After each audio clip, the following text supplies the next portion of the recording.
കാവ്യ മാധവൻ്റെയും നവ്യ നായരുടെയും ശത്രുത എത്രമാത്രമാണെന്ന് ഇപ്പോൾ സമൂഹ മാധ്യമങ്ങളിൽ പ്രചരിക്കുകയാണ്. നവ്യയാണ് ഇതേക്കുറിച്ച് തുറന്നു പറഞ്ഞിരിക്കുന്നത്. ഒരുപാട് കഥാപാത്രങ്ങൾ നവ്യയുടേതായി മലയാളികളുടെ മനസ്സിലുണ്ട്. പക്ഷെ വിവാഹത്തോടെ താരം അഭിനയത്തിൽ നിന്നും വിട പറഞ്ഞു. എങ്കിലും കുറച്ചു കാലങ്ങൾക്ക് ശേഷം നവ്യ നായർ ഒരുത്തി എന്ന ചിത്രത്തിലൂടെ തിരിച്ചെത്തി. നവ്യയുടെ വ്യക്തിജീവിതവും അഭിനയ ജീവിതവുമെല്ലാം സോഷ്യൽ മീഡിയയിൽ വളരെയധികം ചർച്ച ചെയ്യപ്പെട്ടിട്ടുണ്ട്. ഒരു നാടൻ പെൺകുട്ടിയായി നവ്യയെ മലയാളികൾ മനസ്സിലേറ്റിയതാണ്. സ്വയം പബ്ലിസിറ്റിക്ക് വേണ്ടി പ്രത്യേകമായിട്ട് താരമൊന്നും ചെയ്യാറില്ല. പ്രത്യേക ഫാൻസ് ഗ്രൂപ്പുകളൊന്നും താരത്തിൻ്റെതായി ക്രിയേറ്റ് ചെയ്യപ്പെട്ടിട്ടില്ല എന്ന് വേണം പറയാൻ. നവ്യ തന്നെ ഇതേക്കുറിച്ച് പറഞ്ഞിട്ടുണ്ട്. എനിക്ക് നിലവിൽ ആരാധകരുണ്ടോ എന്ന് എനിക്കറിയില്ല. കുറച്ചു പേർക്കൊക്കെ എന്നെ ഇഷ്ടമാണെന്ന് എനിക്കറിയാം. ഞാൻ അങ്ങനെയാണ് കരുതുന്നത്. അതുപോലെ തന്നെ കാവ്യയെക്കുറിച്ച് ചോദിച്ചപ്പോൾ നവ്യ വെട്ടിത്തുറന്ന് തന്നെ മറുപടി പറഞ്ഞു. കാവ്യയും നവ്യയും ഒരേ സമയത്ത് മലയാള സിനിമയിൽ തിളങ്ങി നിന്ന രണ്ട് നടിമാരാണെങ്കിലും കാവ്യ സ്വാധീനിച്ചതുപോലെ മലയാളികളെ സ്വാധീനിക്കാൻ നവ്യയ്ക്കായിട്ടില്ല എന്ന് വേണം പറയാൻ.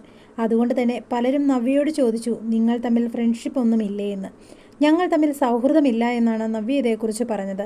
മുന്നേ തന്നെ ഇരുവർക്കുമിടയിൽ ചില പ്രശ്നങ്ങളുണ്ടെന്ന് പ്രചരിച്ചിരുന്നു. എന്നാൽ ദിലീപുമായി നവ്യ അടുത്ത സൗഹൃദത്തിലാണ്. മഞ്ജു ചേച്ചിയും ദിലീപേട്ടനുമാണ് ഞാൻ സിനിമയിലേക്ക് എത്താൻ കാരണമെന്ന് നവ്യ തന്നെ പറഞ്ഞിട്ടുണ്ട്. പ്രത്യേകമായും മഞ്ജു ചേച്ചിയുടെ ഒരു വാക്കായിരുന്നു അത്, ഈ കുട്ടി മതി എന്നുള്ളത്. അങ്ങനെയാണ് ഇഷ്ടം സിനിമയിൽ എനിക്ക് എത്താൻ സാധിച്ചത്. ഇപ്പോൾ കാവ്യ ദിലീപിൻ്റെ ഭാര്യയായിട്ട് പോലും നവ്യ കാവ്യയുമായി സൗഹൃദത്തിലല്ല എന്നാണ് പൊതുവെ എല്ലാവരും മനസ്സിലാക്കിയിരിക്കുന്നത്.